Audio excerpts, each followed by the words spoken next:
Today Ramadan special എല്ലതും ഉണ്ട്. പാഞ്ഞു വരും മക്കളെ. ഔന്റെ മക്കളെ കണ്ടോളി.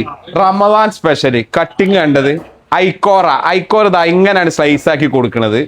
അത് പെരച്ചക്ക ആയിക്കോട്ടെ, ഇനിയിപ്പോ നട്ടുച്ചക്ക ആയിക്കോട്ടെ, കഴിക്കാൻ പറ്റിയ അടിപൊളി മീനാണ്. അപ്പൊ പൊന്നാര മക്കളെ, ചിക്കൻ ആയിക്കോട്ടെ, ബീഫ് ആയിക്കോട്ടെ, ഇനിയിപ്പോ മട്ടൻ ആയിക്കോട്ടെ, മീനുകൾ ഏത് തന്നെ ആയിക്കോട്ടെ, നമ്മൾ ജൂം ഫ്രഷിൽ സുലഭമാണ്. അപ്പോൾ നമ്മൾ ജൂം ഫ്രഷ് ജൂം ഹൈപ്പർ മാർക്കറ്റിന് തൊട്ടടുത്ത് തന്നെ ചാരി നിൽക്കുന്ന ജൂം ഫ്രഷ്. അപ്പൊ മറക്കണ്ട, ഇന്ന് നമ്മള് ജൂം ഫ്രഷിന്റെ ഒപ്പം ഇതാണ് ഇപ്പൊ കുറച്ച് മുമ്പ് കട്ട് ചെയ്തില്ലേ, ആ പീസ് കാണിച്ചു തന്നില്ലേ, ആ മുതലാണിത്. ഇനി ഉണ്ട് കേട്ടോ, ഇങ്ങനെ കട്ട് ചെയ്ത് കൊണ്ടാൻ പറ്റിയ അടിപൊളി ഐക്കോറകള്, ഇതേപോലെ സൈസ് സാധനങ്ങൾ ഒരു 8, 9, 10 കിലോ വരുന്ന നല്ല വലിയ ഐക്കോറകള് റമദാൻ സ്പെഷ്യലാണ്. പേദലുകള്, കഷ്ണമീന്, കഷ്ണാക്കാൻ പറ്റിയ അടിപൊളി പേദലുകൾ ഉണ്ട്. പിന്നെ പപ്പൻസ് കണ്ടോ, ഒരു 700-750 ഗ്രാം വരുന്ന നല്ല പൊള്ളിക്കാൻ പറ്റിയ ഐറ്റംസ്. ചൂണ്ടക്കാരൻ മീനാണ് കേട്ടോ, അത് ചൂണ്ടക്കാരൻ മീനാണ്. പിന്നെ ആഗോലികള്, വലിയ ആഗോലികള്, റമദാന് തുറവിക്ക് പറ്റിയ പൊരിക്കാൻ പറ്റിയ നല്ല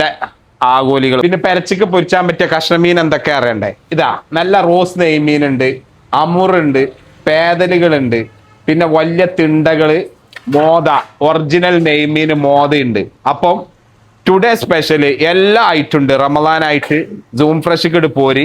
ഇന്ന് നമുക്ക് ജൂം ഫ്രഷിന്റെ ഒപ്പം. ഓക്കെ, മറക്കണ്ട.